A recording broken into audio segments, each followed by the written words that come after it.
Alright, welcome to Bentley's Backwoods Bushcraft. And what you're looking at right there is where I had my temporary shelter built. Today I decided I was going to take it up, or take it down I should say, and rebuild something a little more sturdy and a little more permanent. Basically what I'm doing is I'm going to outline the shelter with a small little moat, I guess you could say, or divot, whatever. And it's going to go there in the back, and then I'm working on that right there right now. I'm putting all of the dirt here on the tarp. And it's going to be a much more permanent shelter. It's going to take a lot more to build. I didn't show any of the takedown, but I would like to talk about it for a few minutes. I'm sitting in about the center of what will be my shelter. And when I built the shelter, I used the Dollar Tree twine. Grab a piece of it here real quick. This is what it is right here. I probably used,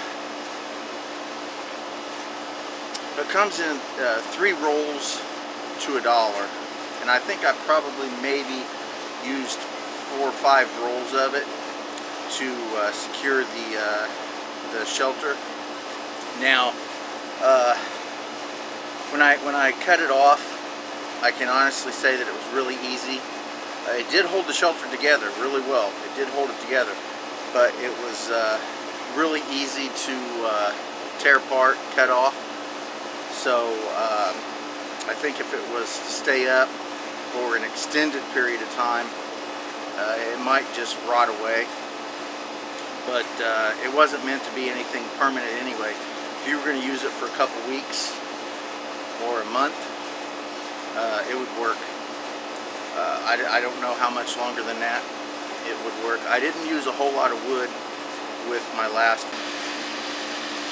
Alright, there's all of the wood that I used, all the sticks that I used, and the small blue tarp.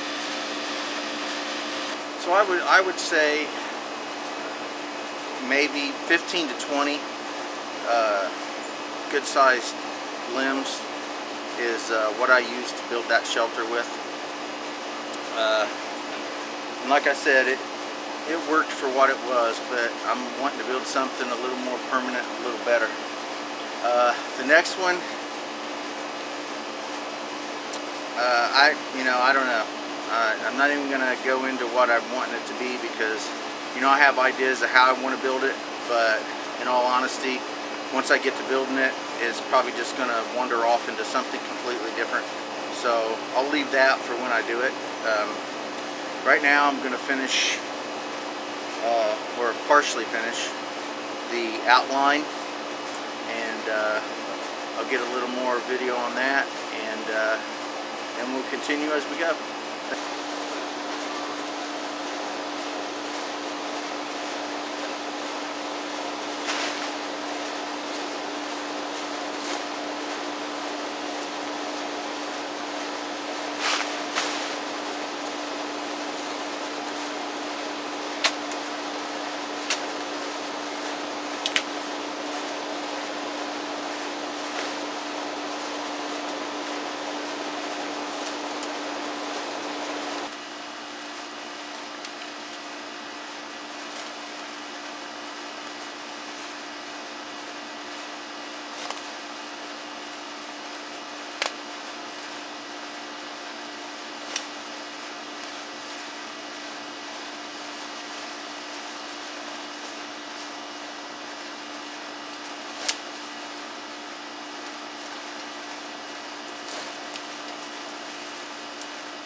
Alright, so I'm going to dig a few little holes I guess you could call them post holes, but the dirt's really hard and there's roots and stuff. So what I'm doing is I dug a little hole, and then I poured some water into it so that I can make it into mud, and I'm just going to dig it out that way.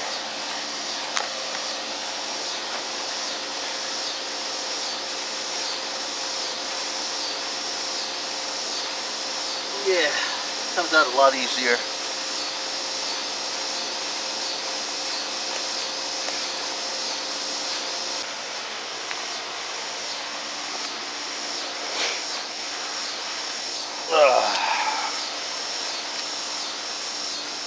It's a lot easier to get that hole dug in there like that.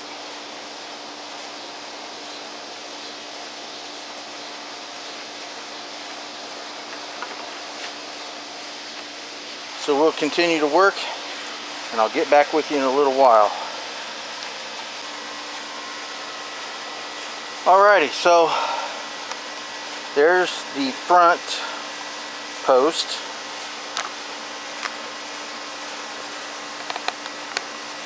And again, it's not the straightest stick in the world, but it doesn't have to be.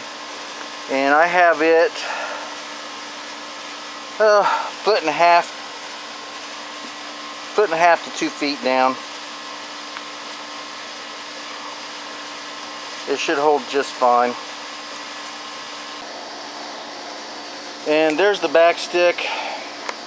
Right now it's just wedged up underneath the tree limb, and that's just on the surface of the ground there. And I'm going to end up doing the same thing with that, and the stick laying there is going to be the ridge pole that's going to go across to form the upper roof area. So let's get that done, and I'll get right back with you. Alright, so I've got the rear middle pole in, and I didn't really do any videoing because I was more enthusiastic about doing the work than I was videoing. Basically, I dug a hole. I put a few rocks down there when I put the stick in, and then I just filled it back in with the dirt. Now, one way that I assisted myself, because this dirt is really hard, I poured some water down in there and made it into mud, and that helped a lot digging it out. And well, there's the bucket of water. As you can see, it's really muddy right now. But being who I am, there is a chunk of PVC right there, and as you can see, the one end is muddy. So what I did was, to assist making the hole, I shoved that pole, that PVC stick, down into the ground, and then hammered it with that brick, and twisted it around once I got the water down there, so that I could use that to assist me in digging deeper. And then I'd just stick my hand down there and pull out the mud. So even though this is going to be a pretty primitive build, I had to find some way to get some PVC into it, and that's how I used it as a tool.